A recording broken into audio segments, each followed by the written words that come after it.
everybody, welcome back to HitPoint, a JRPG news show, an anime news show, a niche news show, a show where Baku and I talk about anything and everything that catches our interest or ire. We'll be previewing trailers, talking about rumors, recapping the best of the news that happened over the last 3 weeks.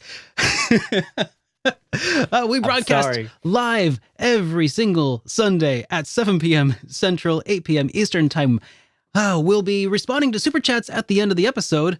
And yeah, guys, I'm a little out of practice. I'm sorry. It's been too long. I had it nailed, and then there was just this stretch. You did. There was this stretch of time, and it all fell apart. That's all right. You'll get it back. That's. I think that the real intro were the friends we made along the way. I believe in you. Guys, it is good to see you. I am Super Dereck. This is my best friend and co-host, Baku-san JRPG. Hey, whoa. Man, how have you been for these last couple of weeks, man? Busy. School is killing me. And the only time that I have to do anything is I'm either streaming or I'm messing with keyboards. I've been getting into that keyboard hobby, and thank goodness keyboards are such a cheap and inexpensive hobby to get into. Totally super inexpensive to get into. If anybody's curious about hobbies to get into, I would say keyboards and espresso and RPGs. I think those are the 3 most expensive hobbies that you can get into. They're pricey. Well, okay, it's still better than messing with actual cars. That's having true. a project car and putting all these gears in. Coilovers are $2,000 right off the bat. So that's yeah. But other than that, yeah, the keyboards are a kind of yeah, it's something you can actually tinker with, but without having to not be able to get to work the next day if you screw up. Or just outright kill myself. Say, oh, the brake stopped working. Huh. Oh yeah. Must have been that one screw that I didn't put in. Oops. All right. Well, everybody, look forward to Baku's next channel called Baku-san Car PGs. Car PGs, yes. Okay, you laugh, but the other day, one of our friend on Twitch, he's been streaming that Square Enix, not Square Enix, Squaresoft. Remember that it was Racing Lagoon? Oh, yes. Was it? Yeah. It was just oh my God, you are playing a car racing RPG. A car PG. The car PG. That was a thing. It is. There's actually a couple of racing RPGs. That's kind of weird. That I don't remember what they are. I think there was, that one, Racing Lagoon. Mm-hmm. There's another one on TurboGrafx, if I'm not misremembering things, with random encounters, but instead of a combat, it's a race, and you gain experience points. It's weird. But anyways, hey, let's talk a little bit about what's been going on. I guess for me the last couple of weeks. Yes. So a couple things is there's a couple of things I've been playing through a few RPGs. I sat down for an 8-hour long tattoo session the other day. It's not finished. What? It's not finished, so I'm not going to show it off yet. But I'm getting a new tattoo done. And so I was like, I need something to do for those 8 hours. Because after a while, the pain just gets boring, right? And you just need to do something. So I actually started a playthrough of Undertale for the very first time. Because I'm on this little indie kick. Because I also did a review of Sea of Stars, which is out now, by the way, if you care about that sort of thing. And I was like, this is the very first indie RPG that kind of blew up. And I don't know why I never played it before, and it's such a short game and it's really inexpensive. So I went ahead and played it, and afterwards I was like, this is really interesting. I enjoyed it. I did a pacifist run, and then I did the true pacifist run, and then I was like, I'm gonna look up some theories about this game on game theory, because it's just kind of interesting. I want to see what did I miss, and I've apparently missed quite a bit, but Unfortunately, because one of those videos I watched was like the first 5 minutes, Matt Pat was just talking about like his terrible experience after talking about Undertale. And I'm like, Ooh. I'm not gonna touch that. I'm not making a video, but I did enjoy the game. So I'll leave it at that. 9-foot pole. Yeah. Yep. Nope. If you like the game but have any criticism, that's no good. If you like the game but didn't like it as much as they do, that's also no good. So, but if you like it too much, then you're just a fanboy. Suffice it to say, I enjoyed it, and that is the end of this discussion. Next. Next up, I did actually have a very, very important announcement. Okay, and I wrote a script for it too and everything. Okay. Yes. Attention RPG enthusiasts and stylish tea lovers. This is an announcement you won't want to miss. After a decade of diving deep into the world of RPGs, I've taken my passion and created something truly special for you. I'm unveiling a t-shirt that features some of my all-time favorite RPG items, a reflection of my 10 years of dedication to RPGs and reviewing them. But this isn't just any old t-shirt. Oh no! These limited edition tees are brought to life by the artistic brilliance of Switch Wicked, designed professionally and screen printed right here locally with skilled hands.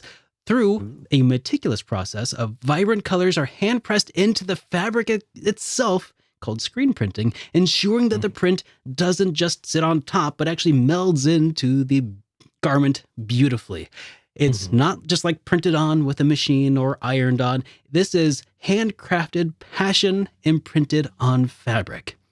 Constructed with premium Bella canvas tees, we're talking unmatched comfort and enduring quality. And our commitment to our planet, they are sustainably produced in the United States as well. Available now in two subtle yet sophisticated colors, the classic ivory white and the soothing sage green. And hey, while you're at it, support the community even more. My good friend David Vink is also launching his Pride and Joy t-shirt on the same Switch Wicked site. So you can actually bundle up and get his shirt as well and save on the cost of shipping and handling. So HitPoint t-shirt is also available. Oh yeah, and get a Hype Responsibly tee also. Yeah.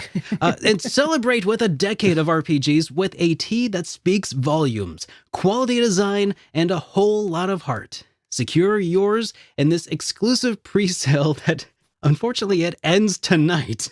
These aren't just t-shirts, they're stories. Wear the adventure.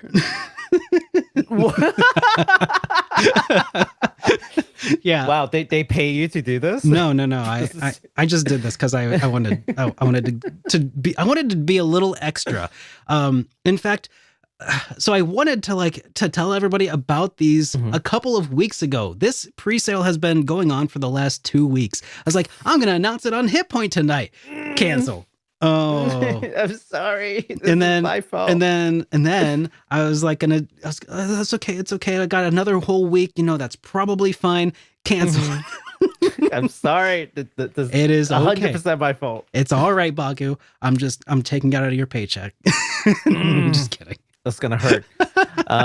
No, but I have gone above and beyond and just like making other things to just celebrate the anniversary and the inclusion of this t-shirt. So I have a couple of videos that I've actually prepared. It's actually a series of 4 videos that I'm showing on YouTube. Like I've been putting little community posts out there featuring these, and I've been putting them on Twitter, but I haven't actually put them on YouTube itself because they're like 15 seconds long, and YouTube's going to be like, this is crap. We're going to kill your channel now. So, so I wanted to show a couple of these real quick, if I could here. Yeah. So this is my RPGs in real life little series of shorts that I filmed with Switch Wicked. This one's called World Maps Are BS, because like in every RPG you get a world map, right? And it's like, oh yes, I can use this to navigate.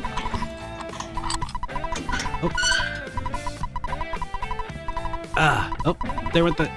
So, there's... I don't know if I would take that carrot. Or that hamburger, for that matter. Yeah. It's been sitting out there for so long. Uh-oh. What's that?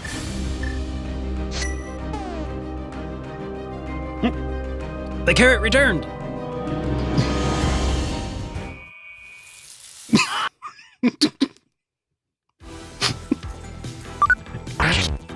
Derek's indeed touching grass. Yeah. Ooh, that's a lot of blood. That's a lot of blood. Oh no. Or slime. Oh, now you're drinking a Mountain Dew. Okay. Is that Mountain Dew? Tell me it's Mountain Dew. I mean, God. it was partially Mountain Dew. Partially. It was Mountain Dew mixed with some other ingredients to make it look a little like milkier, you know, a little like less, because this is what Mountain Dew looks like. You know, you made and that was cloudy. Yes, I made like a magical elixir, and it was gross. Let me tell you. It was not good. But it was a lot of fun. Dane from Switch Wicked and I went out and filmed that in the last sweltering afternoon. I'm just like, yeah, this is going to be a great time to go out and film a bunch of crap out in this little like, there's this awesome little like park near us that's kind of outside the town that I live in. And it's just this grove of old walnut trees. It's so beautiful. There's some footage I wish I could show you that was like, it was picturesque. It was like out of a scene from like Mortal Kombat 1.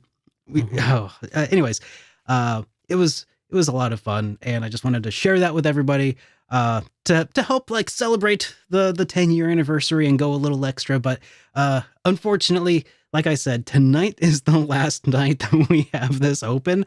I reached out to Switch Wicked though. I'm gonna see, because I know that this is not enough time for most people to even see this. So I reached out to Switch Wicked. I'm gonna see if I can get like a 1-day extension on this. So if you're listening to this after the fact on Monday, you might still have a chance to get in on it. Go to shop.superderekrpgs.com to get this shirt, because like the idea was if we sell a bunch, I would probably have some extras made that people could also buy after the fact, but I haven't been able to promote it as much as I would love to. So this is a very good chance that you might not be able to get any others after tonight or after tomorrow. I don't know which. So act now while supplies last.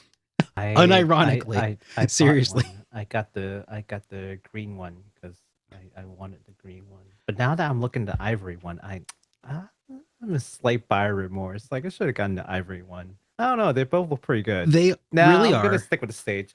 I'll stick with the stage. I'm not gonna. Nope. I'm gonna stick with the stage. I don't have a Sage shirt. Okay. I'm gonna get Sage.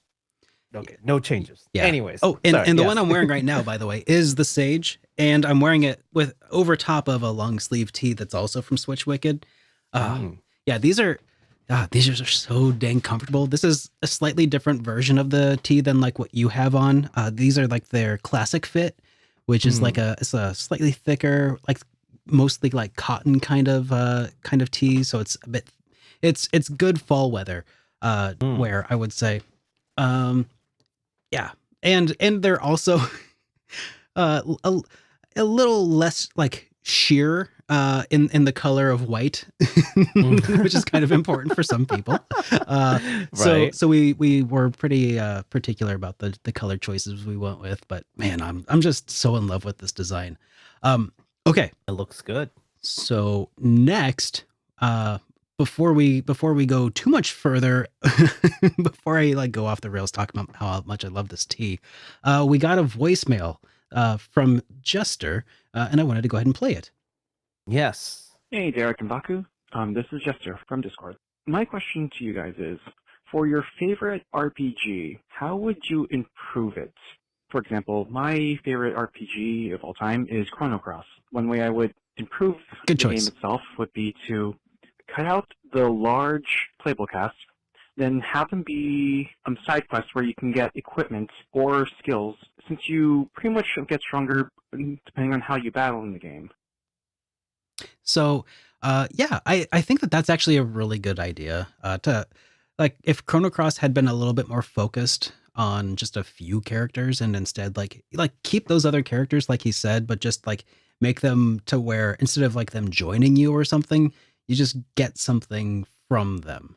Like, I think that's a pretty solid option to maybe improve that or streamline that process for some people. Would that fix it for you, Baku? You only get to use 3 characters at a time. Yeah. There are like 50, 60 characters. Or there's like 35. There's like 35. 35. Okay, still. You get to use 3 at a time. And people are like, oh yeah, but Suikoden. Yeah, Suikoden you get to use what, like 9 to 6 or 6 at a time, right? 6. Yeah, you could use 6 at a time. Unless you're playing Suikoden 4, in which case you only had 4 at a time. Yeah. Which is another reason people hate that one. We don't talk about that game. It's so good though. I like it. But yeah, you get to use like 6 characters. Like that's double the amount. Like it doesn't sound like a lot from 3 to 6, but that's literally double. So I don't know. Like, yeah, I don't think that would fix it for me. But that would improve it certainly. Well, so I had a little bit of extra time. So the question was also like, what would we do to improve our own favorite RPGs? And you know, Earthbound is it's my favorite RPG, and boy does it ever have a few rough patches. So I've had a little bit of time to think about this, and honestly, the big one for me for Earthbound was honestly just inventory management. Like, I know it's such a small part of the game, but it's also such a bad part of the game. Like, your inventory is so limited because like every character has a backpack or a little bit of storage. So eventually when you have all 4 characters, you have 4 sheets in which you can hold all of your items, and items don't like stack. So if you have like 5 hamburgers take up 5, pieces of your inventory, 5 slots, instead of like, hamburger times 5. So if I were to try to improve Earthbound, I think that's where I would really change things up and just make it like a bag of holding, honestly, because it's so unnecessary to have it linked to the number of characters that you have. Just infinite holding of items, sure, whatever. The only thing that I might restrict that on were probably bottle rockets or something, because those can they will destroy the game really easily. Like the multi-bottle rockets and stuff. But otherwise, that's, I think, the low-hanging fruit that I would do. But I know that's just like tinkering around the edges. And part of me is like, I should be a little more daring with what I want out of an improvement patch of Earthbound or something. But at the same time, like, the reason I love it is because I love everything about it. So, right?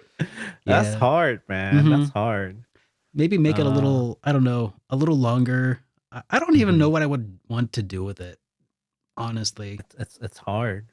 It's hard. What's your favorite RPG, and what would you do to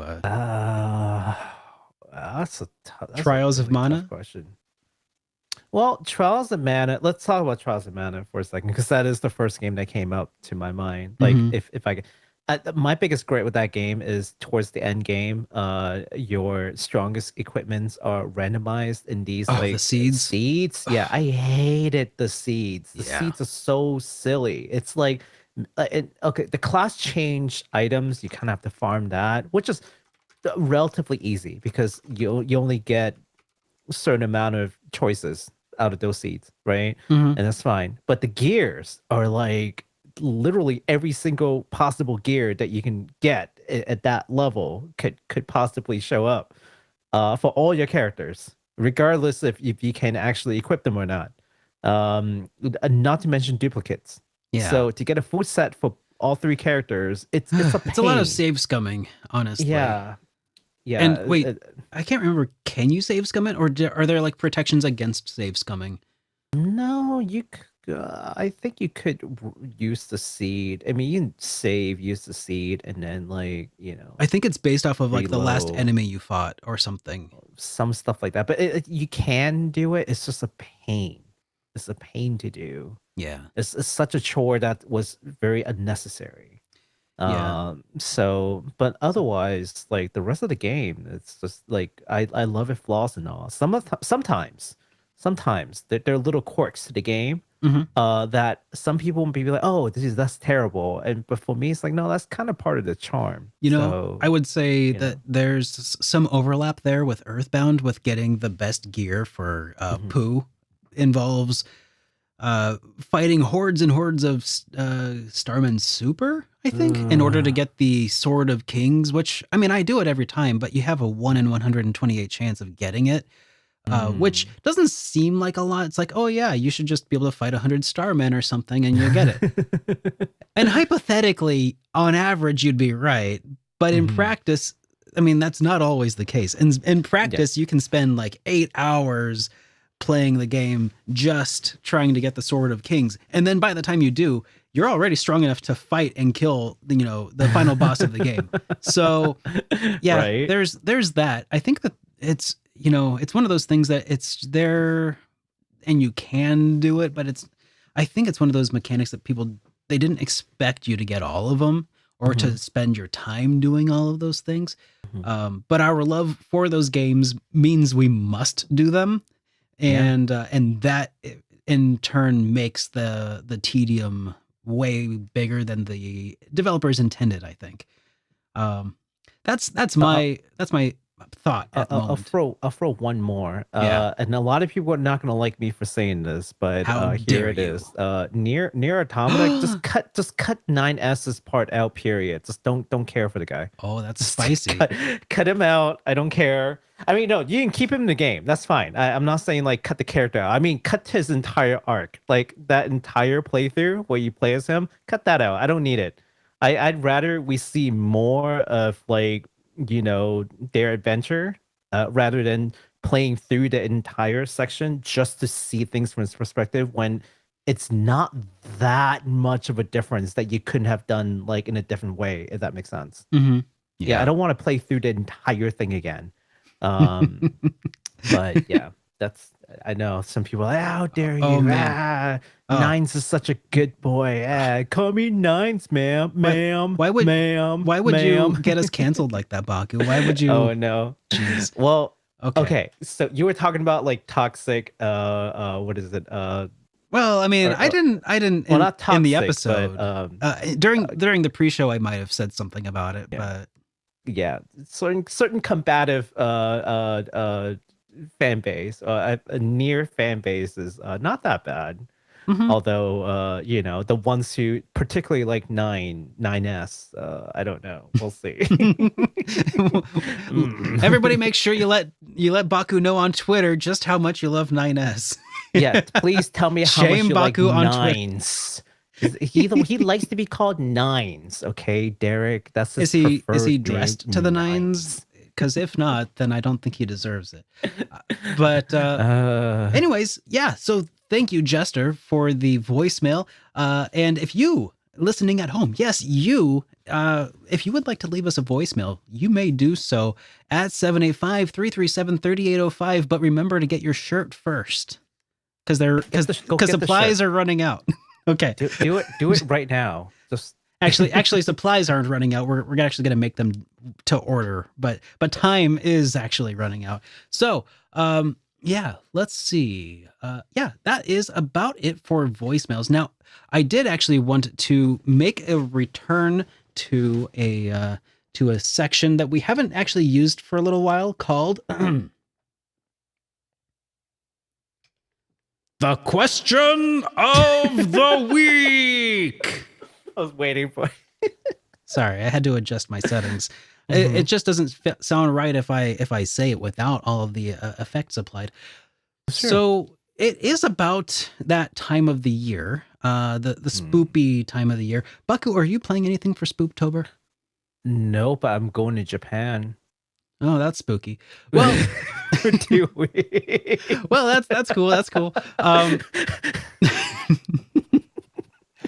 In exchange, I get to be out of the country for 2 weeks. You know what? Actually, that reminds me, another game that might actually be a really good answer to this question is the one that you played that takes place within Tokyo. Oh yeah. Oh yeah. Yeah, That would be good. Yeah. So the question of the week I have for y'all, or you all, depending on where you are, is what is your favorite Halloween time RPG? Not necessarily a Halloween themed RPG, although sure you can qualify those. Just like what is a good RPG to play that gets you in the spirit? I've been thinking a lot about this lately. I'm actually working on a video that I'm hoping to put out this week. And I hope that you'll watch it if you see it come through. But I want to get your feedback, your thoughts on the best RPGs to play around Halloween time. And we'll be responding to that question ourselves during the next episode. Yeah. Yes. So yeah, make sure that you respond to the comments down below because it helps us too to get So that. what was the question from like 3 weeks ago? It was about Tokyo Game Show predictions, I think. Oh, was it? I think so. No, no. Last show was post. Oh no, Tokyo Game Show. yeah, That we could didn't. be. No, I mean like that was the last time that we had a question of the week. Okay. Because we didn't add it to the template for the document, and I forgot to start asking them. So, anyways, that's the new question of the week, and we'll see what you guys thought next week. So I'm looking forward to that because I need some suggestions. Yeah, well, if people need suggestions, actually, we've got a couple of horror games that we're going to be talking about. One of which is actually an RPG, and I'll look forward to let Derek tell you about it later. Great. Look forward to it. Now I did actually have one last bit of housekeeping before we actually start talking about RPG news. And I'm sorry, we're about a half hour in, but okay. So here's something that I just felt was kind of important to let y'all know about who are listening at home. And that is that, here, if I can share my screen. Let's see, where's the button? There we go. This is the weirdest post I woke up to. Nope, by the that way. didn't work. Okay, well, I can't share my screen right now. Oh, but I could probably do it from here. Okay. So here's something that was kind of weird. I read an email that I got the other day from YouTube, and it said this: "Dear Super Dereck RPGs, we want to let you know that our teams reviewed your content, and we think it violates our spam, deceptive practices, and scams policy. We know you may not have realized that this violates our policies, so we're not applying a strike to your channel. However, we have removed the following content from YouTube: a URL from scarletviolet.pokemon.com/en-us. That is the official Pokemon Scarlet Violet website, and apparently that violates YouTube's terms. And we realize that may be disappointing news, et cetera, et cetera. And I'm like, that's not really like I don't personally care too much, but it sounds a little threatening. Like oh yeah, they're not applying a strike this time, but what was this for? So let me like scroll down. I'm like, hey, because the only way you can get support on YouTube is Twitter. I used to tweet it. Hey, it's insane. Team YouTube, is this a thing? I said, so you think linking to an official Pokemon website counts as like a scam or misleading information, or what's going on here? So they said, oh, let's check that out. Can you give us a link? And so I did. And they said, we recommend checking out this resource for more details about our external links policy, which, if you follow that, is YouTube saying, don't put links to things that are like pornography or the website that installs malware or things of that nature. You can read this at your leisure if you would like. So yeah, they said, here's our policy. Don't link to bad stuff. So to which I said, which of those things are you implying that Pokemon is doing on their official website? And the follow-up is, yeah, just go over the resources we provided. Yeah. Basically, just stop linking to inappropriate things, guys. I'm sorry. Yeah. I'm guessing it's the fact that Pokemon has Gardevoir or whatever. It's probably getting us removed. Pokemon, so many inappropriate things happening in Pokemon. I mean, such lewd. Much the pornography, the scam, all the Bitcoins that's I'm happening very in curious. Pokemon. I'm very curious about how many people do you suppose have linked to the Pokemon Scarlet and Violet website over the years that it's been out? Like how many people do you think got like that threatening message?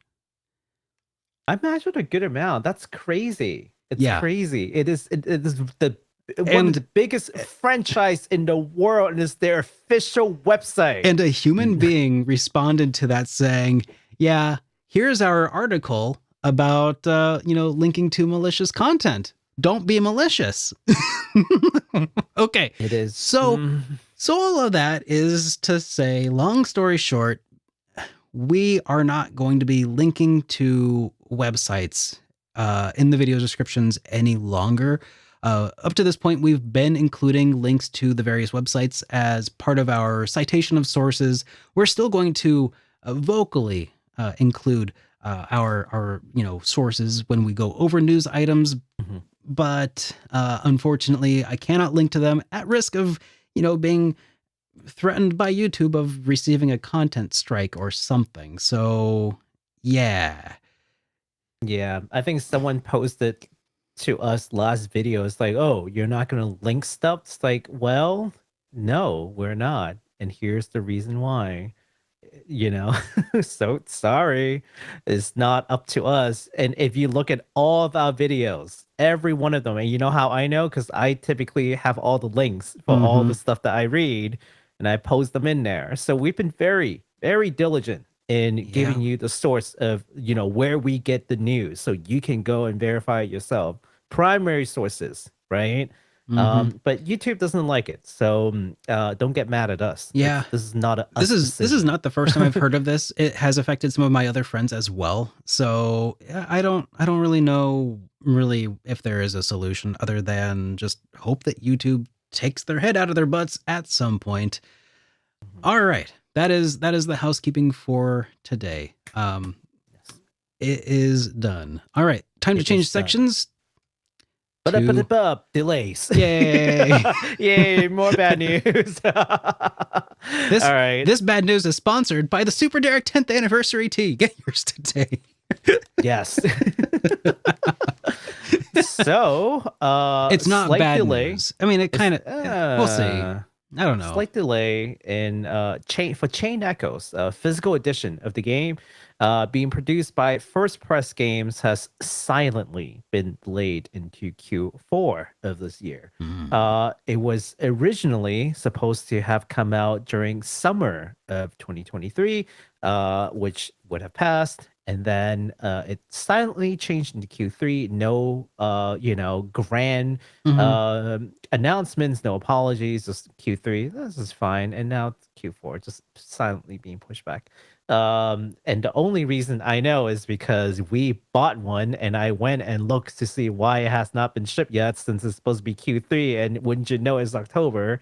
And yeah, so now it's in Q4. So if you guys are still waiting for your physical edition, you're not alone. Feel free to, you're not alone. I won't be getting into Q4, fingers crossed. Potentially Q1 next year, who knows? We'll see. We'll see. We'll get it when we get it. My guess is that the pre-orders have been pretty overwhelming, and that they're struggling with supply chain stuff, maybe, to fulfill all the orders. So hopefully we'll have good news soon. I'm just hoping they don't suddenly just go like bankrupt. Ooh, that would be bad. So I don't bring that evil into this household. Why would you say that? Why would you say that?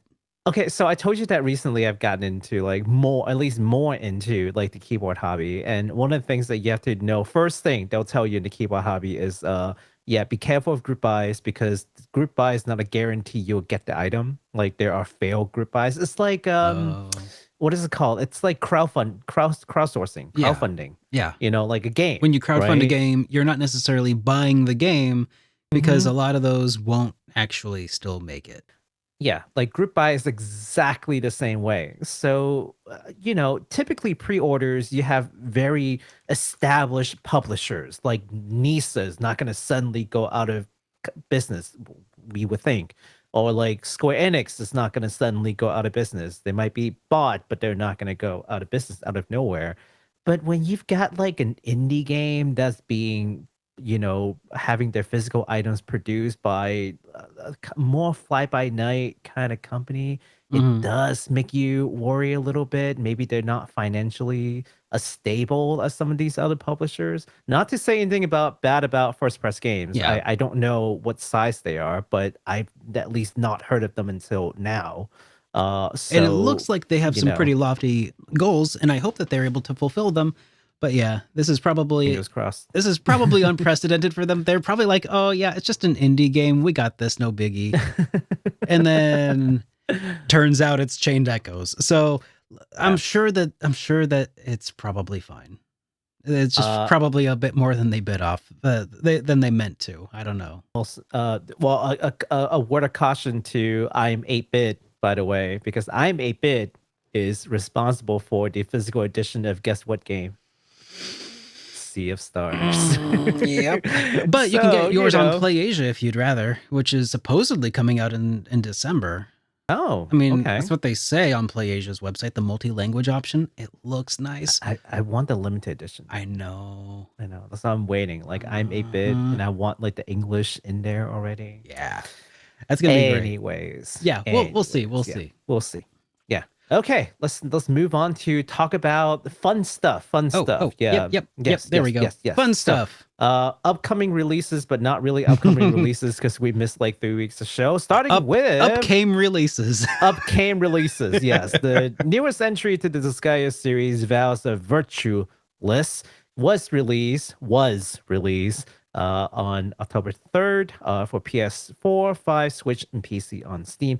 Both physical and standard and limited edition are actually both still available at the Nisa store. So if you feel like, oh no, I didn't watch HitPoint and I totally missed the sale, well, you can still get it right now, even the limited edition through the Nisa store. We got a trailer for you just in case you're wondering like what does Disgaea 7 look like, because we haven't really looked at it since the initial announcement. Yeah. So all right, high time we take a look at it.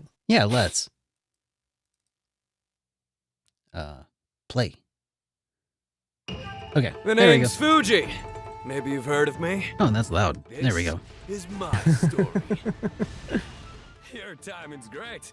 I was about to risk my life working on a netherworld sardine boat. That game is actually looks pretty good. That's pretty good VA, if I may say so. I know some people just have a predisposition against English VA, but that's not bad. It's pretty good. Don't tell me we have to work together. Imagine having to share the main character role with somebody else. Oh, I could never. Except for during HitPoint. So apparently the girl is like some kind of a otaku of like this land of this culture. World. Okay. Yeah. So I thought you were talking about the VA. No, really? The actual character. Yeah, the actual character is some kind of an otaku who is like really into this land's culture. So I'm just like, wow, they're making fun of weebs. I'll take it.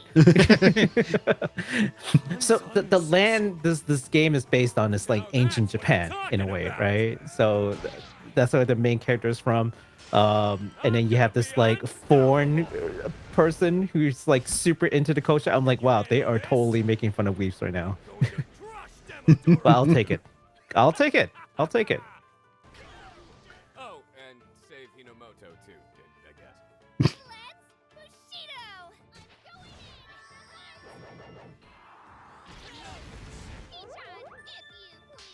The game's already out, so if people want to, try the game. I think that it's out there. I kind of for like 12 days now. I kind of like the older style of Disgaea, but I think that as far as like this looks, is really not bad. It's not a bad way forward for the Disgaea series as far as like I think that they're staying true to the original art style really well in this transition to polygons, which most people did, a long time ago. But I feel like Disgaea is doing pretty good now. That looked all right. I think between people making peace with the change in style and the fact that they are actually improving in this direction, somewhere along the way, they may just appease enough people to continue to support the game. The new setting looks amazing. I always wondered why they never did like a Japan style hell. All the Yeah. hells that they have ever shown or has always been like more Western based. But and then this Wonder this No More. appeals Here to we my are. inner weeb for sure. Your inner weeb. My inner weeb is tingling. Yeah, so that came out a couple of days ago. So yeah, go check it out. Go get the game. Again, that game was Disgaea 7. Disgaea 7, Vows of the Virtueless. Yes. Next up, Marvelous and Exceed's farming, crafting, dungeon adventuring RPG Silent Hope was also released on the 3rd of October for Switch and PC via Steam, and we have a trailer for that too. Yes. Another game that we haven't looked at since like the announcement. This one is appealing to all the folks who likes like Rune Factory kind of deal, I think. Yeah. But more RPG. Yeah. So I think if you have like a scale of like farming / RPG games, on the one end you have like Animal Crossing with like no battle. Yeah. And then next to that you have like Story of Season. Then next to that you have like Rune Factory, which like light RPG, right? And then I think you have something like this, which is probably like definitely more RPG focused, and farming is definitely more on the side. Yeah, this looks more like my kind of game. It looks, I think, also a bit more like if you grew up playing a lot of like DS or 3DS, with like these kind of chibi characters, I think that this is.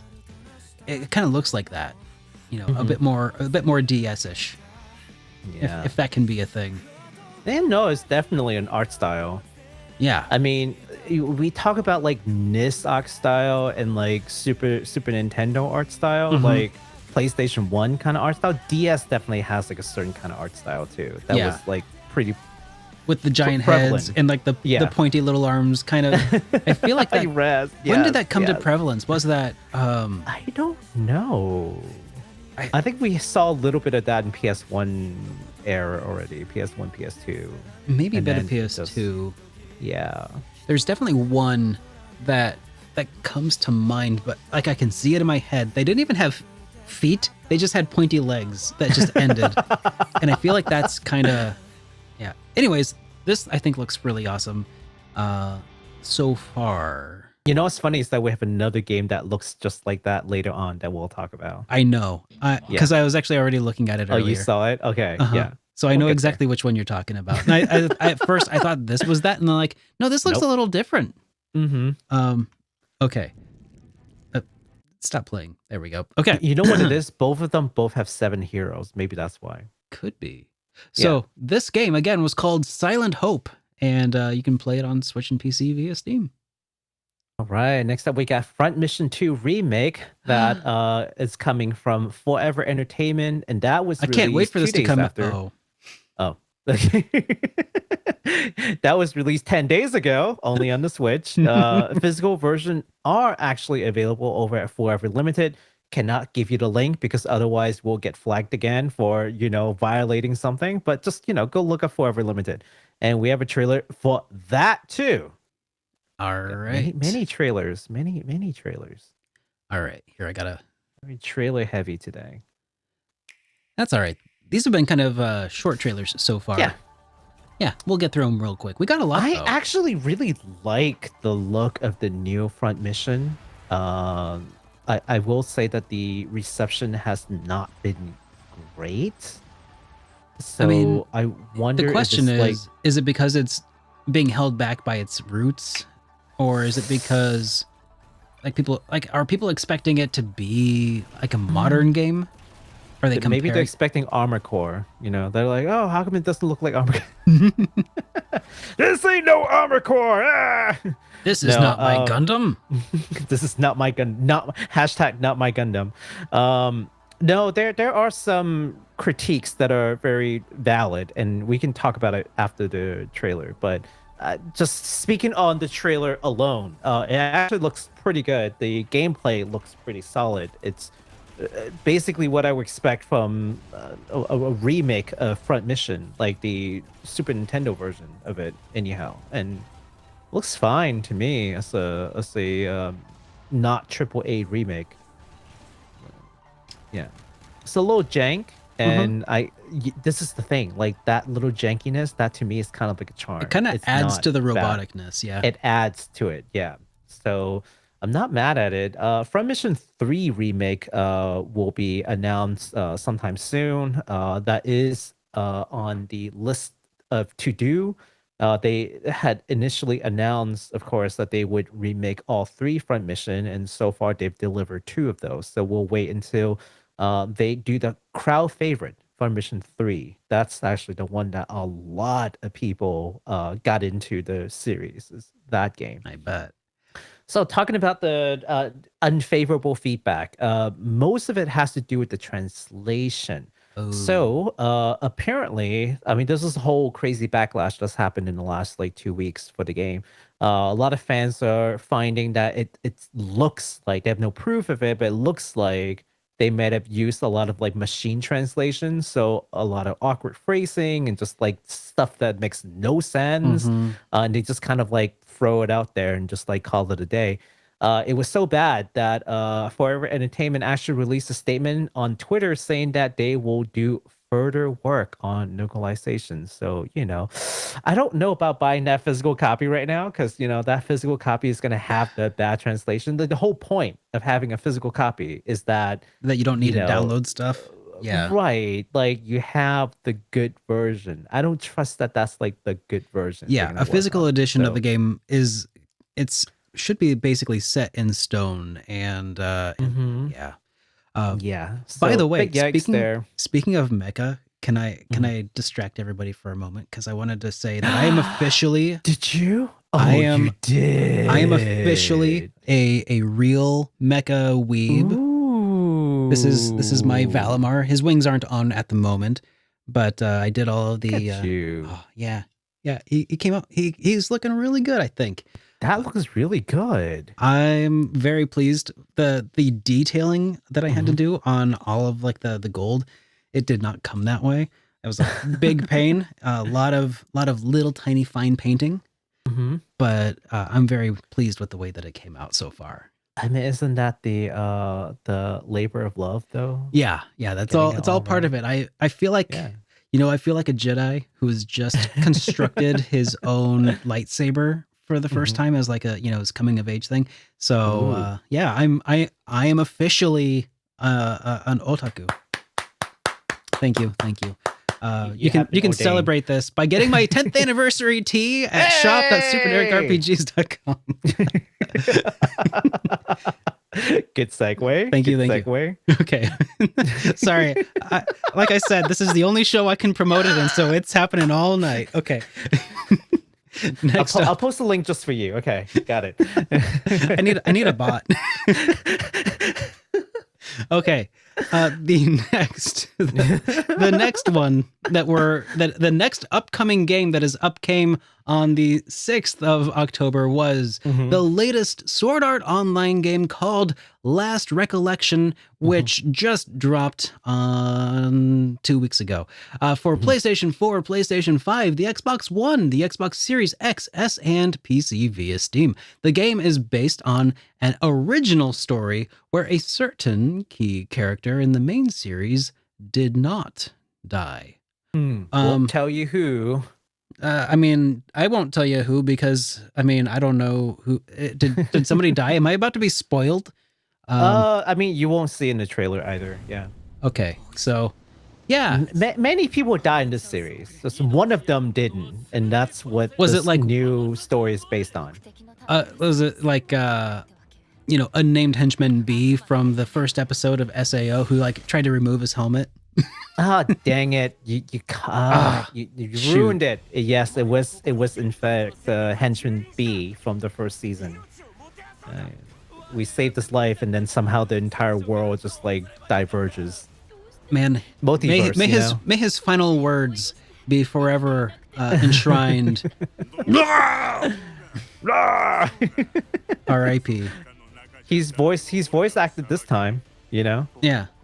He wasn't voice acted in the original game, but he's voice acted now. So I, full disclosure, have not watched SAO in a long time. So I'm so far out of the loop. Oh yeah, no. You know what? This is the crazy thing is. But people love the series, and so they're probably going to be miffed that I'm making fun. But I'm not. I'm making fun of the fact that I know nothing about what's going on. I feel like my life is not in jeopardy when I make fun of SAO, like the way that I make fun of Trails or Persona is. Mm-hmm. So I feel a lot safer making fun of SAO. Because like fans of SAO are like, yeah, we know this is pretty crappy, but we love it. we know why this is bad, but we like it because it's bad. You like it anyway. Hey, you know what? I talked about, in my video about was it about being an RPG snob, basically? Or don't be an RPG snob, is to not like a game by denying that it has faults or flaws, but by embracing them and enjoying those things despite their flaws or even because of them.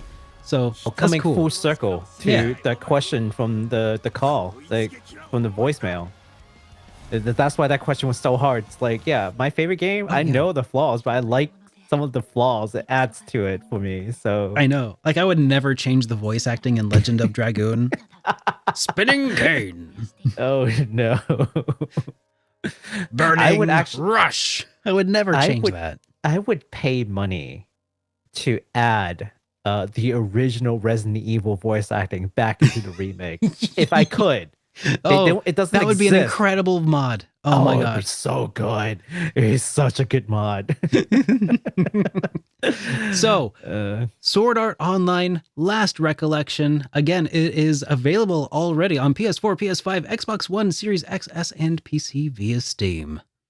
That's right. All right. Next up, we've got a nice little indie from developer This I Dreamt and publisher Serenity Forge. This JRPG, Long Gone Days, and they call themselves JRPG. Don't get mad at me. Released a couple of days ago, 5 days ago, on the 10th on Steam, and we can take a look at a quick trailer just to show you what this game is about. And I've heard really good things about this from other RPG reviewers. Yeah, Long Gone Days. So Long Gone Days is a indie RPG. It's turn-based. It's a good amount of strategy involved with the gameplay too. But it's really the story, I think, that really shines for a lot of people. Like it's got a lot of nuanced discussion about wars, and I think that's super cool that they're able to tackle a topic in more.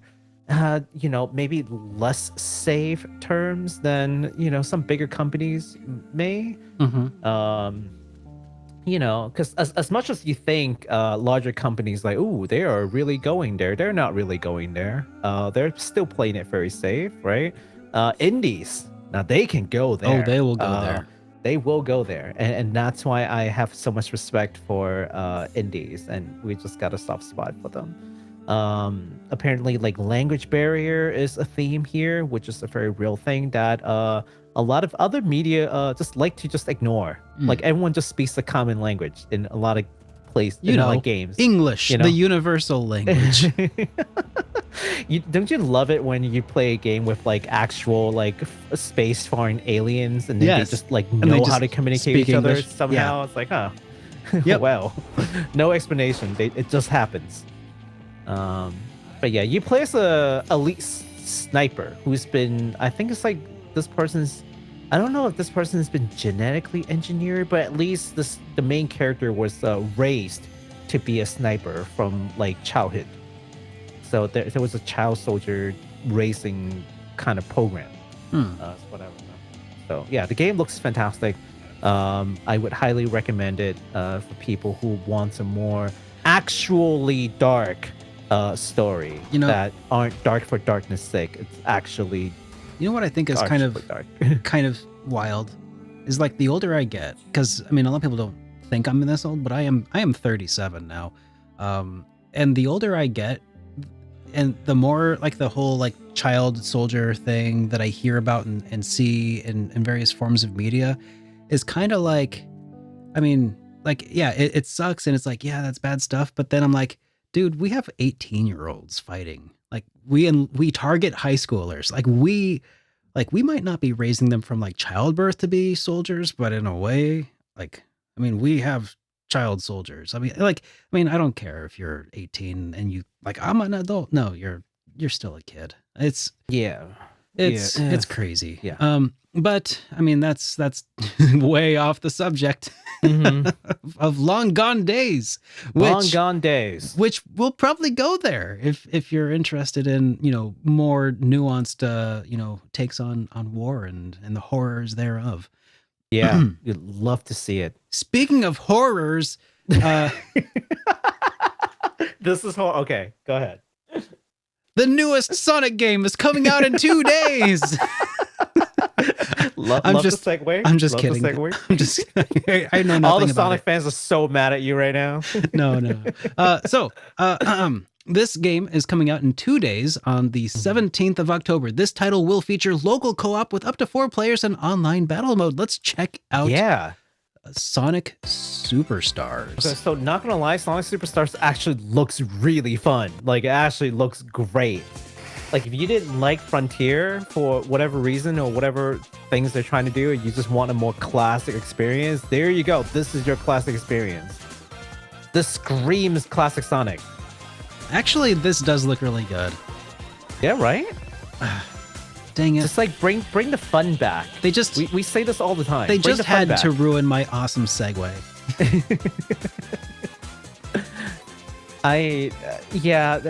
Bring the fun back. This looks fun. This Absolutely. looks like a good time. Like that's what we're like. Why has Sonic not been doing this the whole time? I have no idea.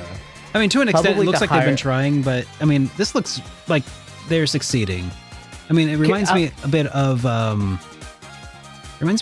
like New Super Mario Bros, but Sonic instead. Can I be honest? And I mean that in like a good way.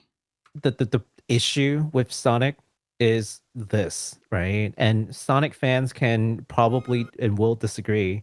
But the big problem with Sonic is that their leadership still wants to fight Mario like the old days. Oh, that's weird. And so they want to do all these things that Mario's doing, except they don't understand why Mario does it well and they don't. Yeah, it could be that. I will say the new Sonic movies, I liked those more than the new Mario movie. Oh, well, that's at least one thing that they're doing better, right? Yeah, of course it wouldn't be video games. But I mean, look, I'm sorry. Look, Sega's got the money. Like, if they really want to pump out a good Sonic game, they certainly can. That would be great. I would love to see a Sonic RPG. I would like to see a. Oh, you know what? Yeah. I think they had Dark Brotherhood on DS. Haven't played it, but I would love to try like a Super Sonic RPG. Yeah. Hey, Sega, how about that? You know, like what Mario's got at least 2 RPG out by now. Oh, he's got several. Yeah. The Sticker Star stories like Mario and Luigi, Paper Mario, Mario RPG.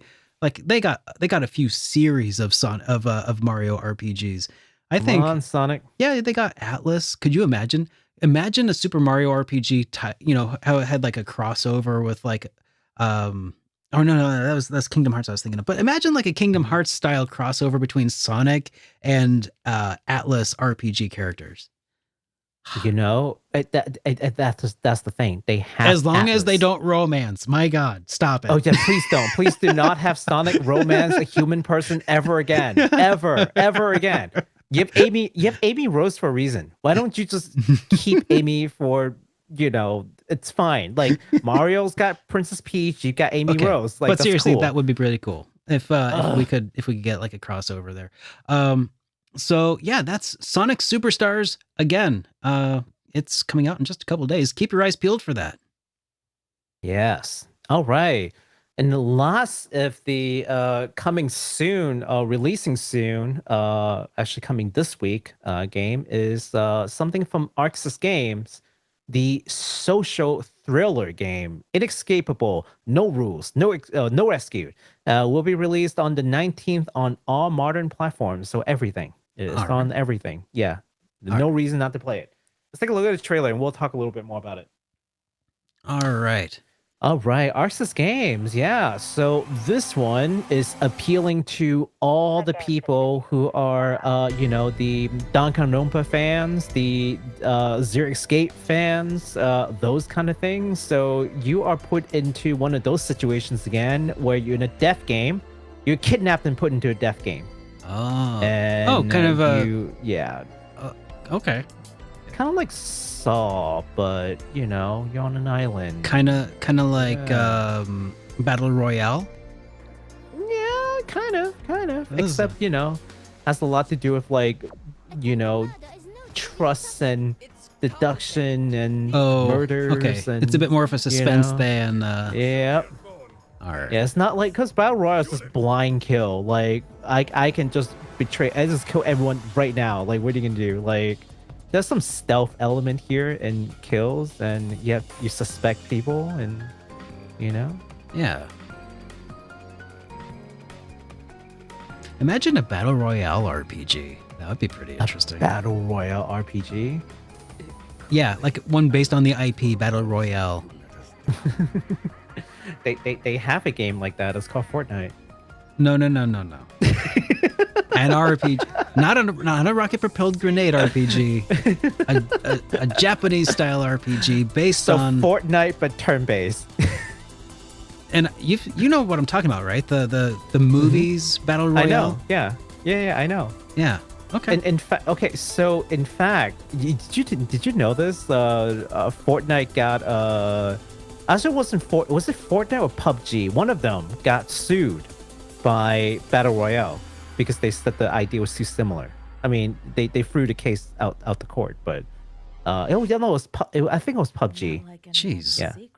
But basically, PUBG is basically just playable Battle Royale without the high schoolers.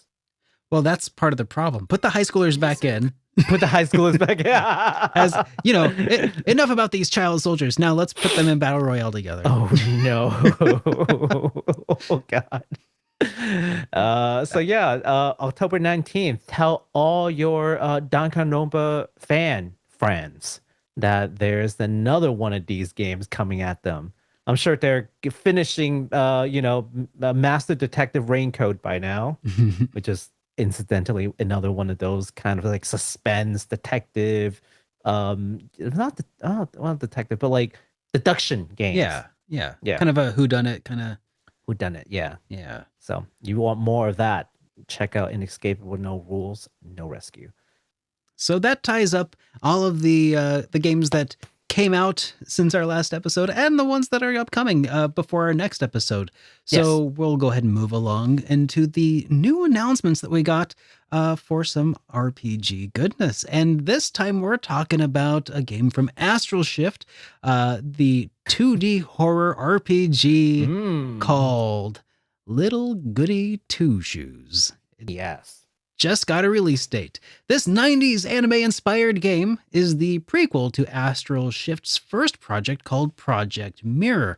In it, you will play a pocket mirror. Oh, pocket I'm sorry. Mirror. Oh, sorry. Pocket Mirror. Yeah. Thank you. Yes. You will play as Elise, who is determined to strike it rich and escape her humble life.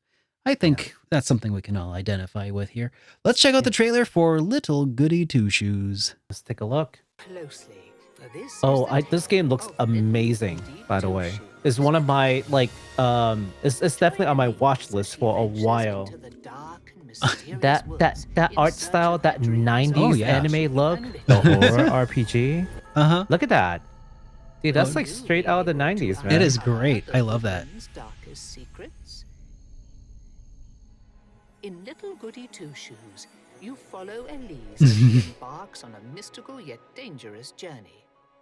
You will need to carefully balance her peculiar social life during the day with braving the dangers of the woods at night. This is some like I feel like there's some like Persona thing going on too. Like like the day Like goes alternate by. world. Yeah. Well, no, like the day goes Oh. by. You have to do something during the daytime, and then nighttime you do something. Like I it's not like see. a typical RPG where like time basically stands stills until saw you the- like get to a certain part I of the saw the story. day of the week change. I didn't see a date, like a calendar date, so it might have like a day system, but maybe not a whole fully fleshed out calendar system. I don't know. Yeah.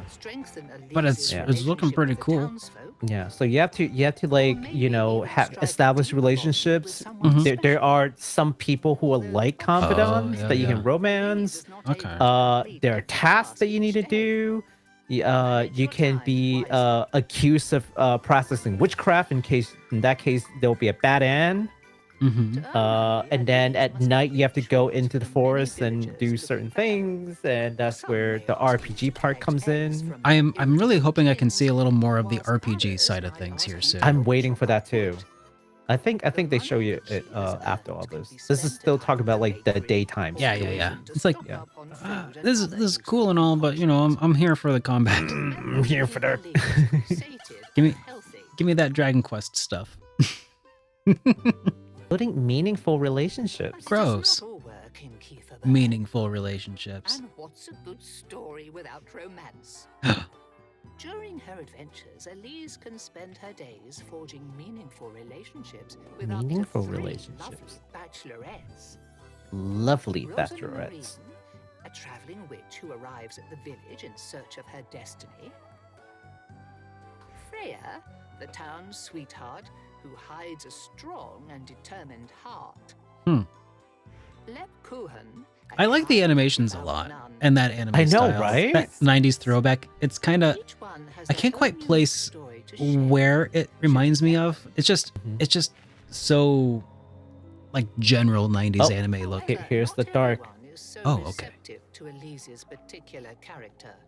The Her swirly harsh eyes. demeanor strikes some of the villagers as unpleasant, and tensions begin to rise as she becomes increasingly involved with the mysterious forces of the woodlands. Be careful with what you say, for one wrong answer could seal her fate. Yep, there you go. Ooh. Okay. They can suspect you of witchcraft, and that will lead to a bad end. Elise will have the opportunity to venture into the woods. A supernatural and mystical place that hides many secrets and, potentially, the answer to her dreams. These sprawling, What is that fantastical following her? dungeons are filled with unforgiving puzzles and dangers that will require you Okay. to employ all your wits. So far, and I'm make still not careful seeing use much of the like resources in the way of order to make it out RPG alive. style Maybe combat, it's more but of an maybe Maybe more more of an adventure. adventure game. Yeah. oh wait, she has hearts. I can see in the upper left, but maybe that's just like number of hits you can take. You know what? This might end up being more like what's that game? What's that other game? Shoot. I think I know which one you're talking about. Yeah, that The one with the little that one. flashlight, the girl in like I don't know. No, not that one. I was gonna say Corpse Party, something more like Corpse Party, Oh, where okay. like yeah, Corpse Party didn't have a heart-based system for like hit points though, so this might be something entirely different. I'm guessing maybe you just have a certain number of hits that you can take before you die, but there's no okay. Based on that, I don't see any real combat. It's just you can take hits, but otherwise you just try not to die. I think it's mislabeled. I think this is more of an adventure game than like an RPG. But it still looks great. Maybe, so or maybe there's they just that. have, maybe they're just hiding their really cool combat system behind the paywall. You don't get to fight anything in this trailer. Well, you can play Goody Little Two Shoes on Halloween night. It's coming out Yes. on the PlayStation 5, Xbox Series X, S, and Switch and PC via Steam. Yeah, this game is actually being published by Square Enix. Yeah, that's You won't wild. believe it. Right. Does not look like. Somebody says reminds him of Yomawari, which Yomawari is the flashlight game. Yeah, that's the one I was thinking of too. But that one also doesn't have a heart system, but it's definitely very reminiscent of it. That isometric look, and like just trying to run away from dangers and stuff. Yes. Yeah. I'm definitely playing. I've been eyeing this game for a minute. Like as soon as I saw the art style, and I do like horror game as much as Derek does. God, it's like a Bishoujo. I think like that's the phrase that comes to mind is the Bishoujo style RPG or video game.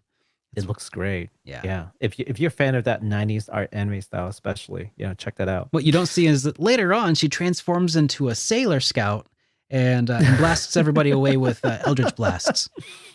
We already have an RPG with a bunch of Sailor Scouts, remember? That is true. Yeah. Yes. And Shakespeare. Okay, moving on. We've got a announcement from Clouded Leopard. It just announced the international release of their B-movie inspired third-person shooter game called Earth Defense Force 6.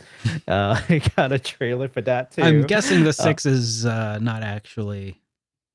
Oh no, they have the 5th game. It's on Steam. Do they have actually like all 5 games? Yes. Prequel. Oh really? I thought it was just part of like the B-movie shtick where it's just like they like they just added a random number to the end. Like no.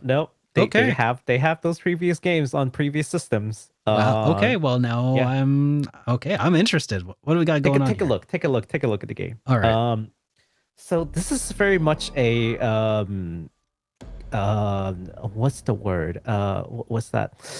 Starship Trooper kind of deal, except like all the bugs invaded Earth. And so you're kind of fighting back, hence Earth Defense Force. Like you're fighting against these like insectoid that's hunting down people. Oh, okay. Where the B-movie part comes in is their in-game dialogues. The in-game dialogues are so poorly written, and so like cliche. So saving a buck on the writing team is what they're calling B-movie inspiration. That's fine. They didn't say that about themselves. I said it about them. Okay. But if you play the game, you will see it's so bad. It's so bad, but so great because it's so bad. They do not take themselves seriously at all. It is great. There you go. That's the kind of dialogue that you get in the game. Every stage, you get these little one-liners. We must unite to live another day. Like, I don't know, some stuff like that. They just have like English audio subtitle version. The battle begins in 2024. Look, the game, this is not a game that we usually, this is not a kind of game that we usually talk about in this channel, but I will tell you this, EDF is extremely fun, mindless fun for you to just play online with friends. So if you just want a fun game where the game does not take itself seriously. We did mention that this is also a niche news show, not just RPGs. True. So true. Yeah. So it is so this is all our wheelhouse. I've been playing this with like 2-3 other friends online. We're like 100 some stage in EDF 5, and we haven't finished the game yet. It's just full stupid. I highly recommend it. With just getting a couple of friends and just like maybe play over the internet on a weekend. Amazing fun. That sounds like a lot of fun. Yeah. Well, again, that's Earth Defense Force 6. All right. So next up, we've got a game called The Legend of Legacy HD Remaster. Pointy legs. Yeah. That's it. NISA have announced that they will be releasing an HD remaster for the remastered version of the 2015 Furyu game called The Legend of Legacy. The game is basically the Alliance Alive's predecessor, so expect some similar gameplay and aesthetics. Yes. So I mean, check that out. 2015 was such a long time ago. I'm pretty sure you guys want to take a look at the trailer to see what we're talking about. 2015, a long time ago. Man, can I go back? 2015, man. I know. It's a different world. It's like wanting to go to pre 9/11. Right. It's like it's just a little different. They released this game. Fudu tried to make at the time we all basically call this like a saga game that didn't come from Square Enix because they have very similar kind of like play and feel. Like the weapons degrade, you can like spark skills. It's a lot of hallmarks from the saga series. It's like a saga game that's like not like from Square Enix is what it felt like. And then later on they released another game, as you guys know, called Lions Alive, and that one kind of like refined the experience more and put more of a focus on a story element. Yeah. And that one's already on Switch also, I think. Yeah. So it's cool that coming back to do this. Yeah. Now both of them will be available, it looks like. So that's really nice. Pointy legs. Yep, I'm pretty sure that's probably the one I was thinking of. And in fact, like there's... Yeah. This was a DS game, so, you know. Yeah. Well, 3DS. Yep. Yeah. DS, So 3DS. Just the pointy legs. Pointy legs. And big heads. It's a thing. Giant heads. Oh, yeah. But it looks like they're doing some really good work here on the remaster. I quite liked this game when I played it.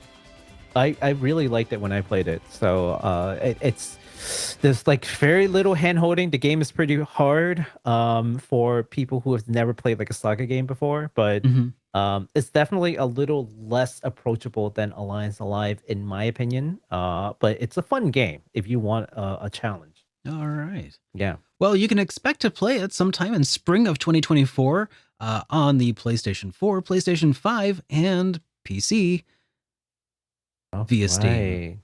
Via Steam.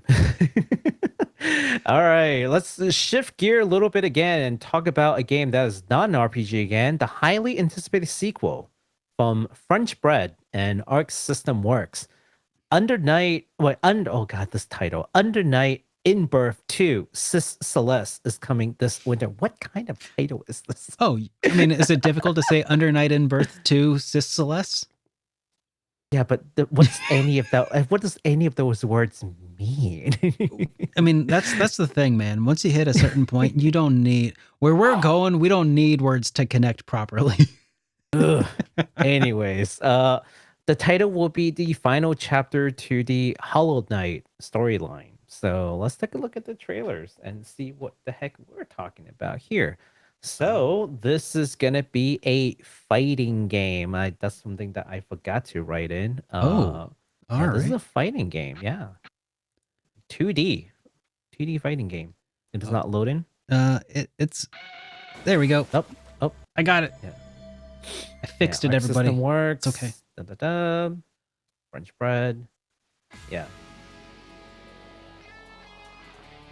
I think this game was featured in 10 years in the making. Wow, that's a long time. Blaze Blue Cross Battle.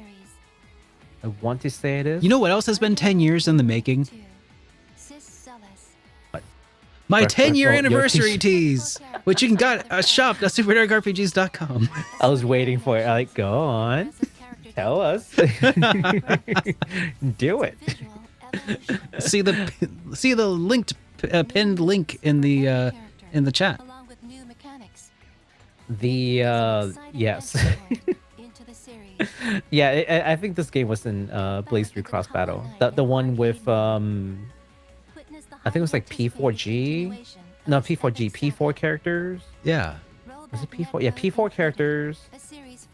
Ruby, Blaze Blue, and this game. It was like 4 games of characters, just like a crossover game with these 4 games worth of characters in that one game. That was fun.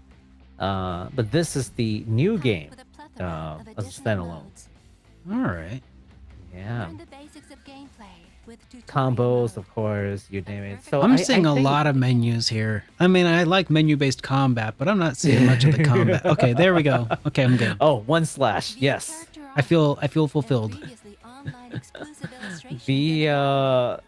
I think this is one of those games that people really like in Evo too. So I'm sure all the fighter fans are just looking forward to it. They're always looking for good like 2D fighters. There's a I lot believe of the it. newer ones are all like 3D. I believe it. I mean, I kind of love the aesthetic of 2D.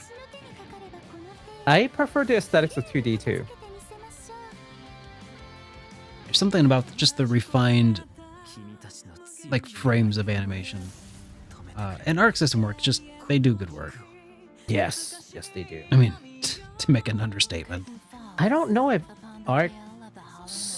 I don't know if they are doing publishing only, or are they providing technical support. Okay. Crunch Bread's the developer. Oh, I see. But Arc System Works is very involved in development, more than just like a mere publisher. Okay. So yeah, the relationship is not like, oh, you made the game, good, we'll like print it out and send it out. It's like, no, they're a little bit more involved. So, but to what extent, I have no idea. All right. Well, that's interesting and good to know. Cool. Yeah. All right.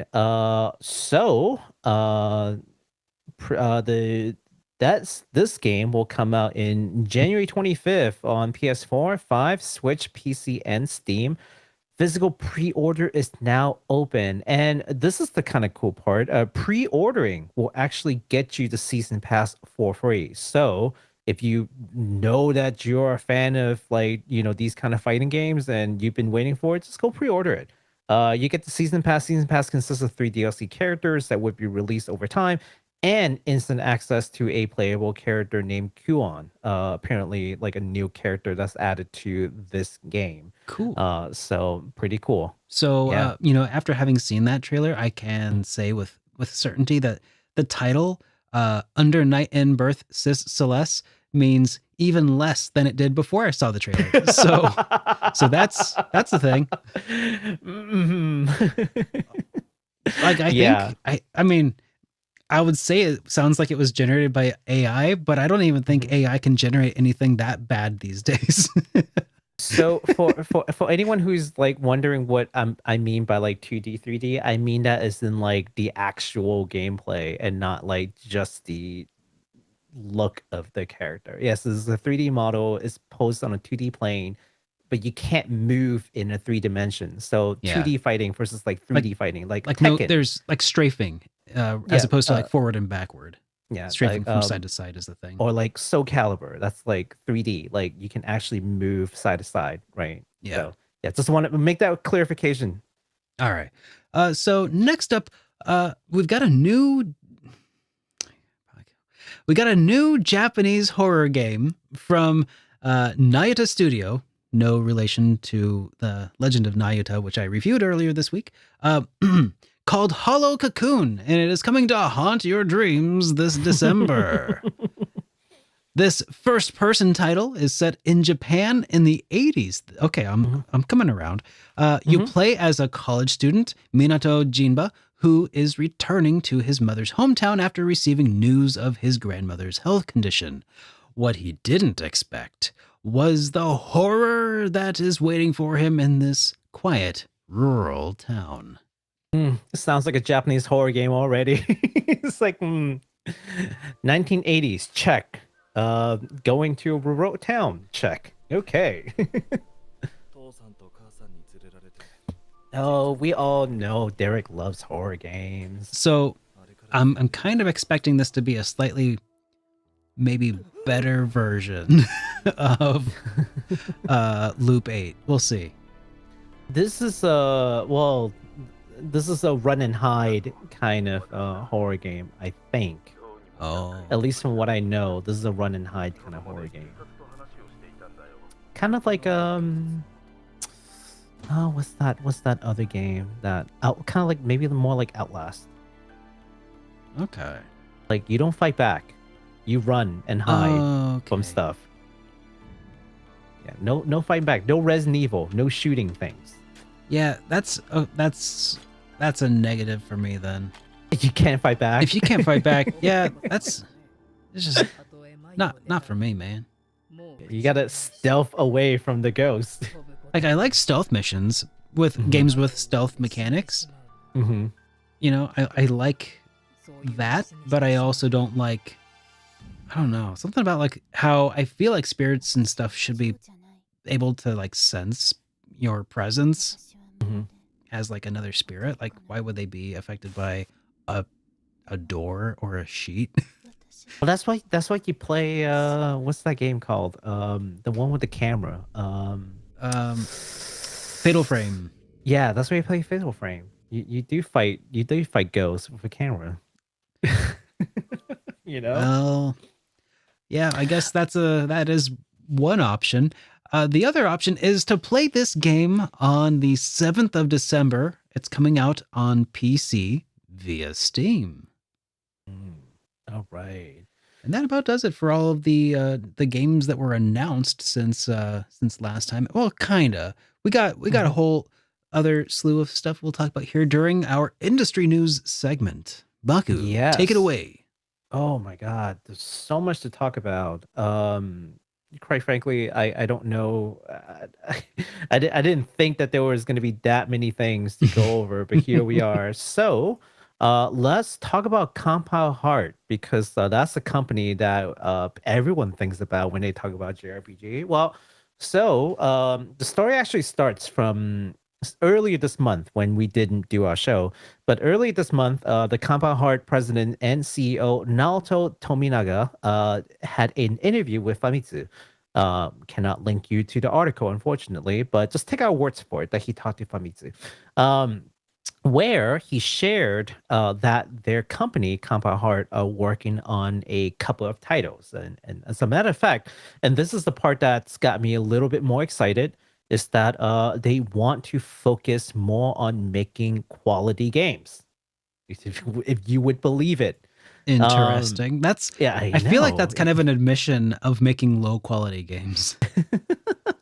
Well, okay, so Like if I told my boss when I was like, you know, during like a little like one-on-one and be like, yeah, my focus right now is just to, you know, focus on the quality of the work that I do from now on. You know, and just really try. Just try. so some background, right? Yeah. Here's what they said in the Famitsu interview. They said, well, a couple years ago, like 3-4 years ago, the company shifted their focus. The part of the strategy is to make very niche games that focus on certain, you know, audience. And you know, if you look at a game like Neptunia, which is their flagship, right? It kind of makes sense, right? It does. It makes sense. But something that Compound Heart, and I've been following them for like years now, something that had done maybe in the PS4 era is that they started experimenting on RPGs that, while it has, you know, some fan service element, of course, they can't just like divorce that, does tackle more serious themes and stories. In fact, Death and Request is a game that I've talked about quite a bit. Are there fan service in there? Yes. Is the story absolutely amazing in that game? Absolutely. In fact, it's probably one of the best like written like RPG I've played in a long time. All the twists and turns and plots in there are just incredible. And then they try to do. There's this one other game that has, I think it's like Dragon Star Veneer. I think. Oh yeah. Which Dragon Star which dealt with like darker themes and talking about these people who can turn basically into dragons against their will, and you have to put them down basically. So definitely darker themed games, and well. Not to say that Dark is great, but it's certainly a departure from like their usual Neptunia like affair. And even within Neptunia, like V2 is definitely a departure from their more happy-go-lucky like series where they want to focus on some better storytelling. So that was a nice first step. I think what they're really signaling now is that they want to create more quality gameplay as well to go with those more mature. And by mature, I don't mean dark. I mean just like more experienced writing. So really looking forward to the game. You want to switch over to my screen real quick, Sure. Derek. So usually we don't talk about games that don't have English international release date, and we really aren't. We're just saying that this company is coming up with a new site and a couple of games. So this is the new public site that they've created called the 2023-2024 Compound Heart title lineup. And there are a couple of titles that you can look at. We can't link it, but you can look this up yourself. The first thing that they actually have a website for is the Mugen Souls Switch port. So not a new game, but this is the only one that's not a new game. The rest of them are all new. Wow. This is the Toho Spell Carnival, which is going to be a new tactical RPG based on the Toho series, which is pretty cool. Didn't think that Idea Factory would be up to make a new Toho game, and a tactical RPG no less. Yeah, that's pretty rad. Then we have Death and Request Code Xeon, which is actually a not a sequel, but kind of like an in-between game that goes in between the first and the second game. Hopefully the writing will be better this time, because I didn't think writing was great. Then we've got something called Todokero Tatakai Calamity Angels. It is a new RPG, and this is more like to their roots, which is more like comedic in nature. But they did stress that it's not going to be just like all funs and games in here. This is going to be, again, an RPG featuring the veteran designer Kei Nanameda, who also worked on Mary Skelter, Fairy Fencer, and Mugen Souls. And then we've got something called Mado Monogatari Tongue-Tied 4. This is the temporary name. So this game is actually have long existence. This is their fourth title. This is a classic dungeon crawler. They haven't really made a new game in this series for like a decade. But if you guys recognize these little like slime looking things on the left, and you think to yourself, Puyo Puyo. Puyo Puyo is like a Tetris-y puzzle kind of game that's really popular. It's actually spin off of Mado Monogatari. Really? So, yeah. Oh. Yeah. So Puyo Puyo actually spin off from this game. That's wild. That's really cool. So they're making a new game in that series. So for anyone who is in the know, this is pretty exciting news. Last but not least, there is a completely unnamed space shooter game that is slated to come out summer 2024. So lots of exciting stuff coming from Compound Hearts. We will be sure to let you all know when they give more information, especially with the Western release. Awesome. Well, you know what I think about sometimes is like, what would I do if I was ever like, I don't know, the vice principal? Or vice president of like a really successful video game company, and then I stop doing that. Like, what would I do? What would you do? Well, former Platinum Games executive vice president and chief designer Hideki Kamiya. Well, he knows exactly what to do. You might know him from like Resident Evil 2, Devil May Cry, Beautiful Joe, Okami, Bayonetta. He recently left Platinum Games. Tiny games. And now he's decided that here's what he wants to do. He made the right choice, I think. He made a YouTube channel. One of us. He's a YouTuber. Oh my gosh. While he did not discuss why he left Platinum Games, he did say in his first video that he has no intention to retire just yet. He notes that for unspecified reasons, he cannot work in the industry for a year, probably like a non-compete clause or something like that. Yeah, but probably. But for now, gosh, I'm looking forward to seeing what he can do. Is he going to be an RPG reviewer? I mean, he's going to be an RPG reviewer. Maybe we could collab. I'll reach out. As the the senior and larger YouTube channel, I've been around for 10 years. I mean, and I'm celebrating that with my 10-year anniversary T-shirt. Go get yours at shop.superderekrpgs.com. But I'm thinking like maybe I could give him a leg up in the industry. Show him the ropes. Let's do a collab with Hideki Kamiya. Yeah, really. Get an interview. Be like, look, like you should be glad that we allowed you on this show, Mister Hideki. Okay, just know your role, sir. The funny thing is, most likely he's probably already surpassed me in subscribe by now. But that's fine. 2 days, probably. I mean, let's be real. It's Hideki Kamiya, guys. But yeah, well, here's the interesting part, right? So he did say that he does not intend to make this YouTube channel about like lessons from the industry or the kind of like design lesson. Like he's not trying to turn this into like an education like platform. So what's his name? The guy who did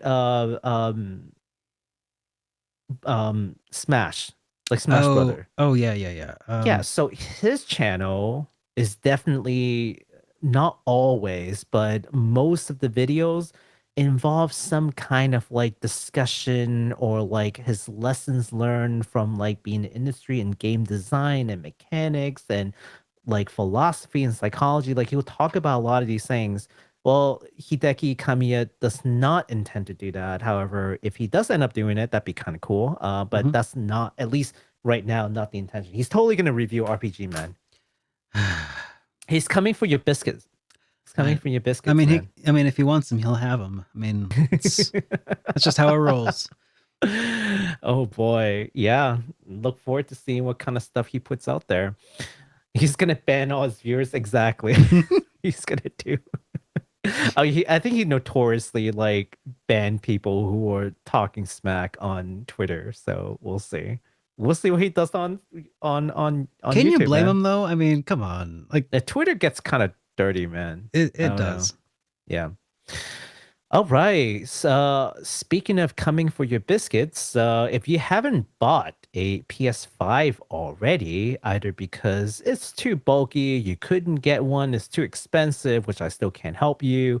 They are coming off a slimmer version this November, so maybe that's the thing that's going to motivate you to finally get one. The slimmer PS5 models will be released in the States anyways in November, and the rest of the world they'll be rolled out over like the next couple of months, right? I think Japan also gets it in November, November 10th, I think was what they said.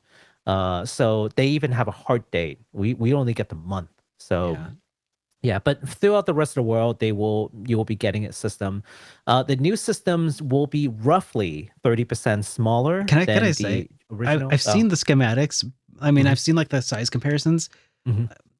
Like maybe on paper they like are 30% like in volume, I'm sure, but like as far as a footprint goes, it looks the same. It looks like the same. it looks like 10% different. And I realized that it's because we're talking about like cubic, the like, the percentages, they add up, I'm sure on math, but like, it just doesn't look that way. No, maybe one of the dimension is shrunk like a good amount. And it's a bit shorter and it's like a little bit narrower, but that's a bit, it's like, it's like you might an inch, not, it's like maybe half an inch, like not as thick. And then it's like 3 inches, like shorter. I don't know. But I mean, honestly, the PS5 is huge though. So, I mean, any amount of like space savings is probably really important to making sure people in Japan can actually have a place to put it in their house. Well, speaking of space saving, the vertical stand is not free. You have to pay for it. I was like, what? Why? Just 3D print one or something. Or yeah, I think it's so stupid. Oh like it's $30 too. This thing is $30. 30. That's plastic, dude. Yes. It's a $30 piece of plastic. Yes. And it's freaking terrible. I mean, I understand like if people aren't going to want to use it, like it's a wasted cost, but I mean, well, okay, so I'll get to like the praise part of it. Okay. They are upgrading the internal to 1 terabyte, which is nice. But I think the biggest improvement, honestly, is in terms of production efficiency. Probably Because so the tooling for the original PS5 for the physical and digital edition have some notable differences. Namely, that one has like a disk drive, right? Well, this time, if you look at this, right? So this is effectively the what I'm showing right now. This is effectively the new disc version, where if you remove the cover, there's a removable blue disc drive. Interesting. And if you were to put another cover back onto that system, it turns into a digital version. So the internal tooling is the same. That is an improvement for sure. Yeah, because I mean, just production efficiency. Like now you only have to one tooling, one set of like production. You just keep creating the digital version, and then you create the disk drive, and you have one package where it comes with the disk drive installed with the plate. That's it, and that's your physical edition. Instead of having two separate models with two separate sets of toolings. Yeah, right. That makes a lot of sense. Repair. Thank you. Repair. Lord Kaiser said repair friendly. I think repair is going to be a little easier too. Now that everything is standardized, right? So, I think that praise is where praise is due. $30 for the stand is stupid, right? Yeah. But this is good. That is more consumer friendly. And here's the other thing, you buy the digital version because it's cheap. You can upgrade to the physical version later. Apparently, maybe. Yeah. Like if with your some disk drive aftermarket. ever breaks, replace the disk drive. Well, I mean, we'll have to see it because I remember like with the PS3 that the Blu-ray disc was like married to the system, or the Blu-ray drive was married to the system. So unless they do something like that, then I mean, well, this is different because you could literally remove it, like it just unhooks. Sure, you can remove it. Yeah. Can you add one though? And is it like? I think you should be able to. I agree. You should be able to. Yeah. We'll see. It's kind of what I'm getting at. I mean, I hope so. It would make sense for them to sell them separately. But yeah, we'll see. I think that is the intention. Because otherwise, what they have to do is like, well, you get a digital version, you buy a disk drive, you hook it up, and it marries it, and then you can't get another one. I think that's more work than is worth to add a thing that doesn't benefit them somehow. Yeah. Well, I'm just wondering if there's like some extra like anti-piracy measures at play here. Because like if you could hook up an optical drive emulator to your PlayStation 5, then I mean, game over. I was thinking about what they plan on doing with that, but yeah, we'll see. We'll see what they end up doing. So yeah, that's the news. It's coming out in November. It will be interesting to see how they actually implement this. I mean, I can say whatever right now, but some of it is, just based on what they say. In practice, we'll see. Yeah. It's super cool though. I mean, for a system refresh. Yes. Next up, Capcom has thrown RPG fans a little bit of a bone, and So, and I'm just so pleased as punch because, as you know, we've talked about Breath of Fire, the series, a few times over the last several months, and I think that this is just one more sign that Capcom remembers that we exist, that we Capcom Breath of Fire fans exist. So currently, you can now play full versions of 8 classic Capcom games, including the original Breath of Fire, for free on Capcom's Retro Games site. Links are not in the description. I'm sorry. The 8 games links not in the description. Links not in bio. The games include Breath of Fire, Ghosts and Goblins, Super Ghouls and Ghosts, Mega Man, Mega Man 2, Mega Man X, Street Fighter 2, and Final Fight, which is pretty dang sweet, honestly. I mean, obviously the one that I care most about is being able to, tell people that now if you've been like, oh, I want to play Breath of Fire, but I don't want to get the, Nintendo service that they have, Nintendo Switch Online, and I like the price of free, then now you can do it. You can go onto their website and play it. Like, I mean, sure, like, you could always play ROMs and emulators, but now you can do it officially. Capcom's not trying to nickel and dime us for it. Yeah. That's pretty rad. And the fact that it's part of 8 games that they put on that site, guys, I don't know about you, I feel seen. You know what? Go play the game. Go play the game. So, because I'm sure they have some kind of metrics, like they know how many people play. Go play the game. Go just, as a vote for Breath of Fire. Yeah, just go play it. Yeah, do it. It's how we will get through to Capcom. I don't even know. I don't know if that's true or not, but it might. Yeah. It might be. It might be. Yeah. I mean, a certain Capcom free games guys representative talked to Derek for sure. I know. Yeah. And as part of, it's really interesting. This is part of Capcom's, God, what is this that they're doing this as part 40th? Of? Their 40th anniversary, which is 4 times as long as I've been a YouTuber, guys. Get your 10-year anniversary tee. Switched shop.superderekrpgs.com. I want to know how many times you're going to do this for the rest of the show, but I'm counting. we don't have that much longer, so...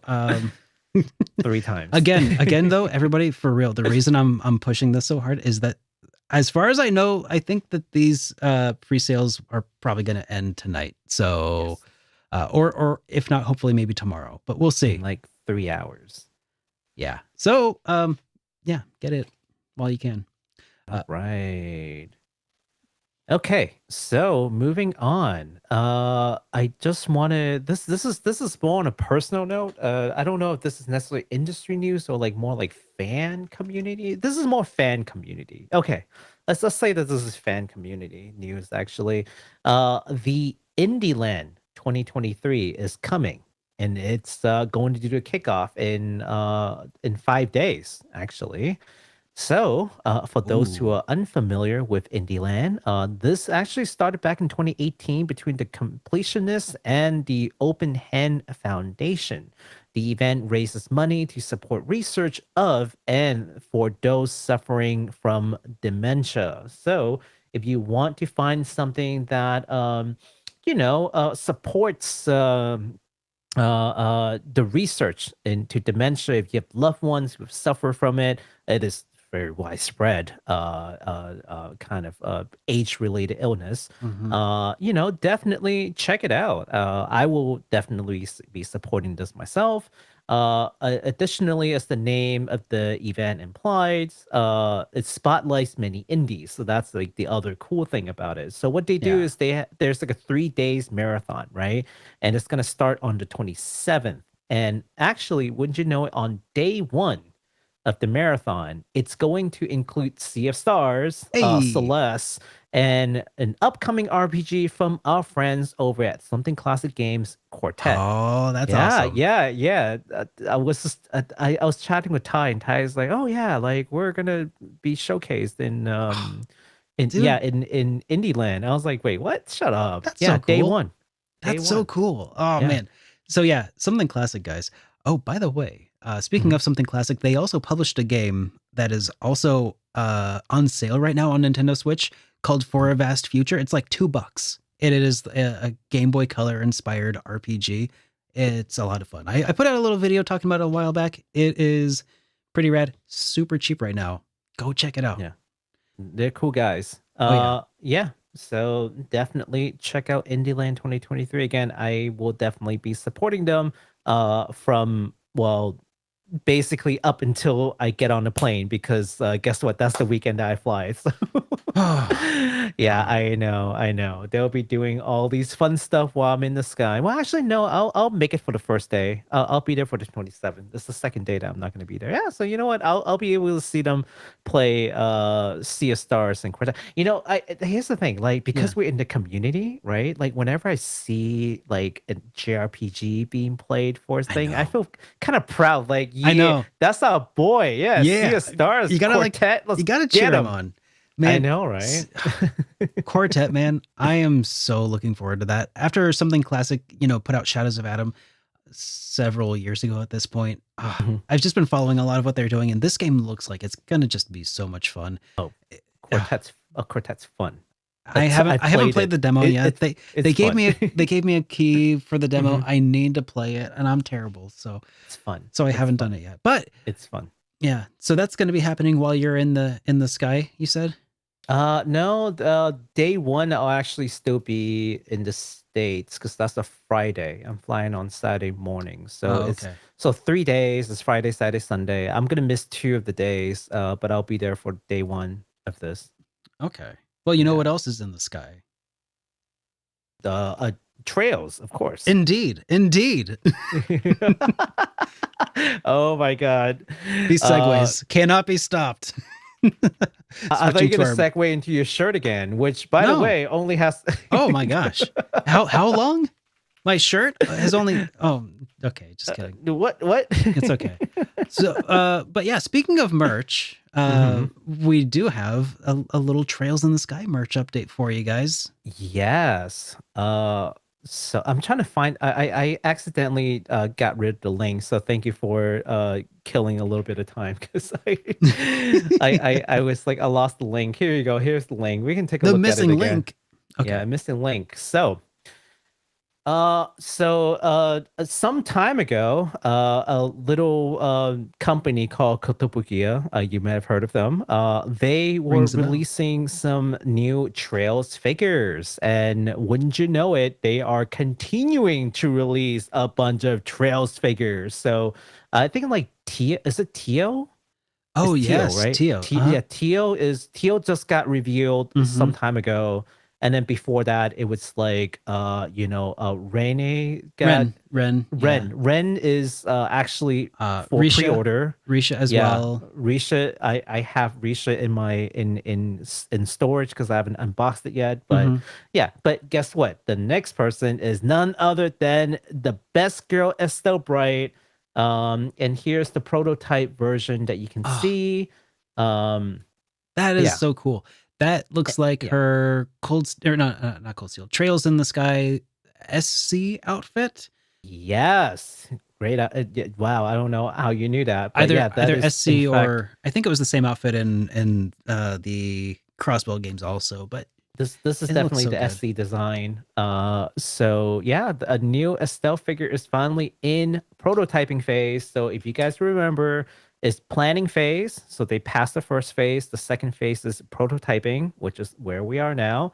And then the third phase would be pre-order. So the 3 Ps, planning, prototype, pre-order. Once you hit the pre-order phase, we'll tell you guys about it. And then you guys can go to like Ami, and then finally make your purchase there. God, man, really looking forward to it. That prototype does look pretty. Well, that's not the prototype. It's just the mock-up, right? Or the model. This is the prototype. That's okay. Yeah. So, I remember who it was now. The witch girl from Cold Steel. That's the one who was recently on sale. On pre-order. Emma. Forgetting Emma. Yes. I'm like losing names. Yeah, but Emma was on pre-order recently. I'd pre-order Emma. That's how I know. I would. Yes. So if you guys are fans of the Trails series, and I know a lot of you guys are, and you like collecting figures, which I also know a lot of you guys are, definitely check out Best Girl Estelle being prototyped and will be coming soon. Well, I mean, I do need something to go with my Valimar gunpla that I've finished putting together. So maybe is it to scale? not with the model, no. But because I was gonna say if it's to scale with my Valimar, I might be able to afford it. But can you imagine the figure is to scale to the robot? It would be like this small, I know, this tiny little figure, and then like your Valimar right here. Oh man. Well, the last bit of merch news that we have for you guys is my 10-year anniversary t-shirt is ending. The pre-sale for this is ending tonight. Unless maybe I can get it extended until Monday. But this is my last chance to plug it. So one more time, guys, I would really appreciate it if you check it out, because again, professionally designed, printed by hand locally onto premium high quality t-shirts, guys. I'm saying it. These are incredibly comfortable and durable and sustainable, and I'm super proud of him, and I'm super proud of the fact that I've been on YouTube for 10 years. So Yeah, dude, congratulations. Well, thank you. I got the Sage. I hope I won't regret it when I see it. They're both great. Ivory looks good too. They're both great. I had them print one of each for me. I'm wearing Sage right now, and they are both great. I love them. Yeah, looks good. Yeah, and in my videos where where I sliced up slimes and dug through garbage cans, that was the other Ivory. So yes, they're both great. Very durable shirt. I mean, Derek wore it to fight slimes and stuff. I know. Yeah, no tears. I mean, very machine washable. All of the Ditto blood came right out. All right. Well, guys. All right. I think that about does it for tonight's show. But yeah, check out links there's only going to be one link in the description down below besides to all the videos that we showcased for the trailers. But until next time, Baku, have you got any final parting words? Oh, wait. Oh my gosh. I am so oh my gosh. How did I forget? Thank you, Baku. Oh my God. I'm so out of practice. Y'all heard me say it like 5 times. I'm like, we're out of practice. Okay. Okay. All right. Super chats. We have some super chats that did come in over the course of today's show. And we are going to respond to those now. Thank you, Baku, for saving me from the egregious error. You're like, it's time to end the show. It's like, okay, well, Derek doesn't want to read a chat. Don't look at me. It's not my fault. Oh man. Okay. Okay. For some reason, YouTube's not letting me see the. Okay. There it is. It came from Still Alive. There it is. All right. Still Alive says, I've been hearing rumors that the Switch port of Sonic Superstars is not looking so great.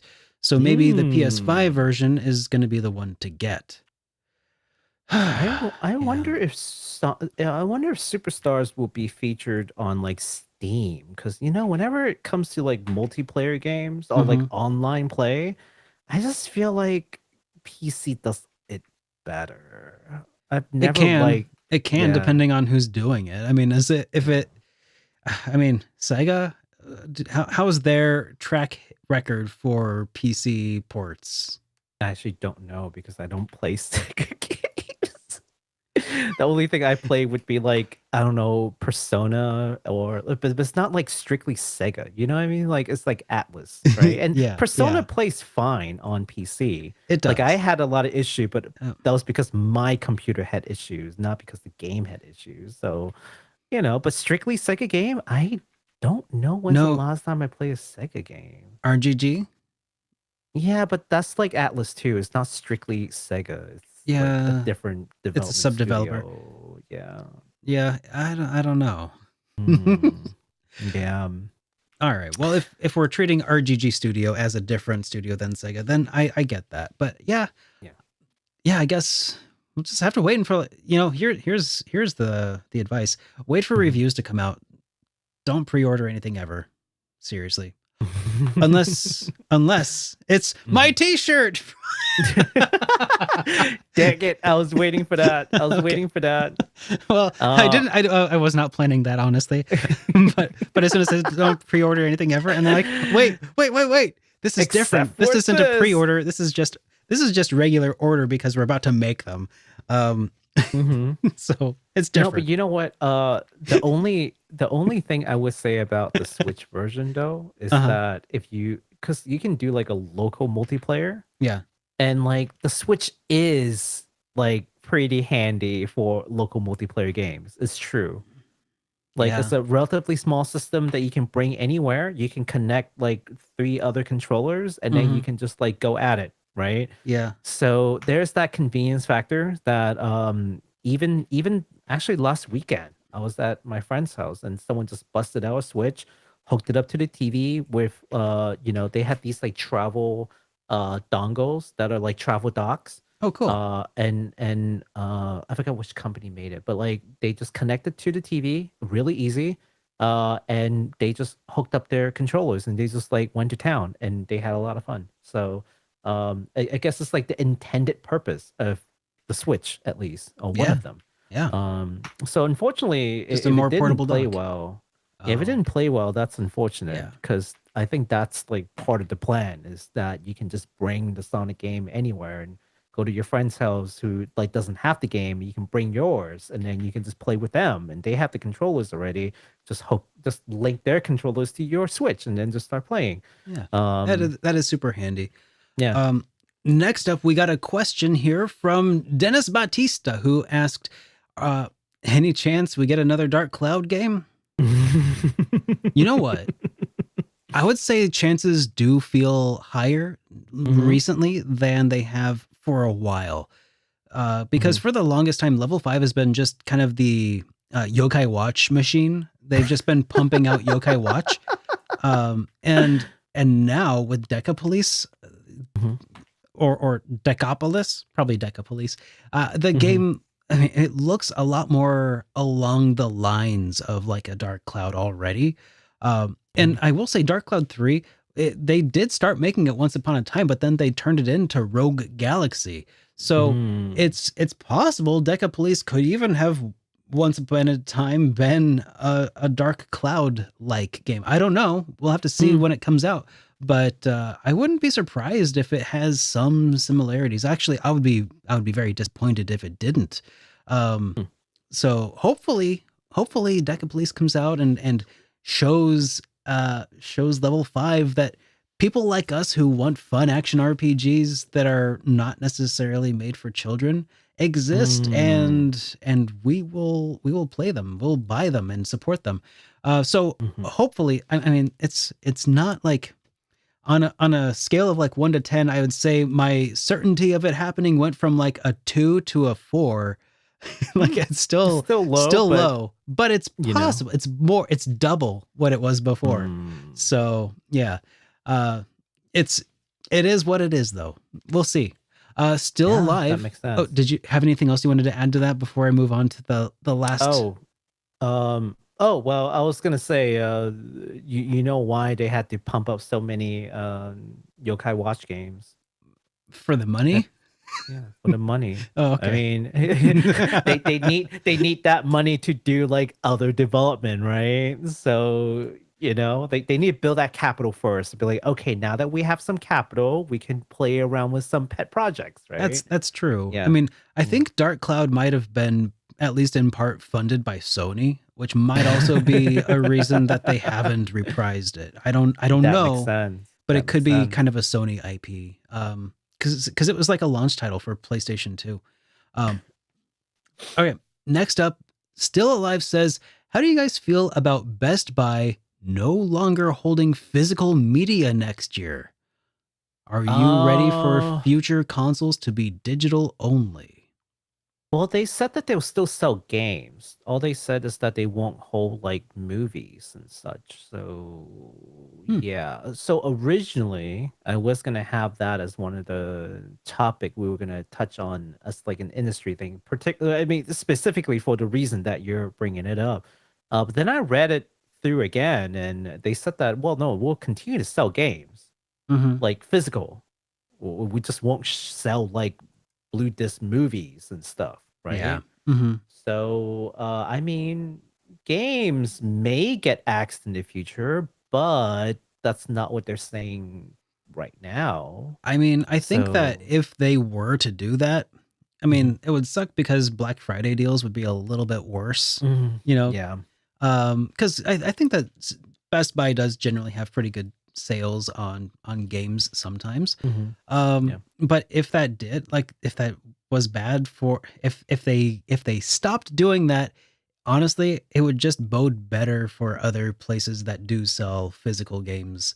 I don't see them going away. Like, I mean, for instance, GameStop is a company that has been selling a lot of games physical. It's kind of their bread and butter. Right. If Best Buy went away, if they stopped doing physical games, I'm pretty sure GameStop would be very pleased by that turn of events. Yes, like one less competitor. Now come and join our cell phone plan. Yeah, I mean, it's just, well, I don't think they sell cell phones, do they?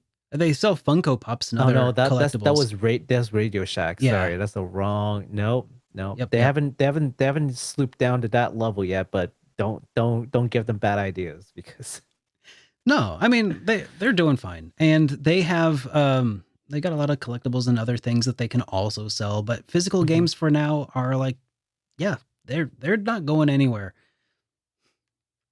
yeah, let's hope so. So. I'm willing it into existence. What happened to Breath of Fire, sir? I mean, will that into existence? It's on my shelf. All right. Like a new game. Oh yeah. A new Breath of Fire. Yes, I'm willing that into existence as well. New Breath of Fire. All right. So, that covers all of the super chats. So, yeah. Any final thoughts for the people at home? Yeah. Go play some indies. Yeah. Go play some indies. And some Breath of Fire 1. And some Breath of Fire 1. And buy a t-shirt. Oh yeah. Oh God. How did I forget to say that? Did I mention that? Okay. All right, everybody. Have a good rest of your night. We'll see you on the other side. Here you go. Good night. Shop to SuperDerek.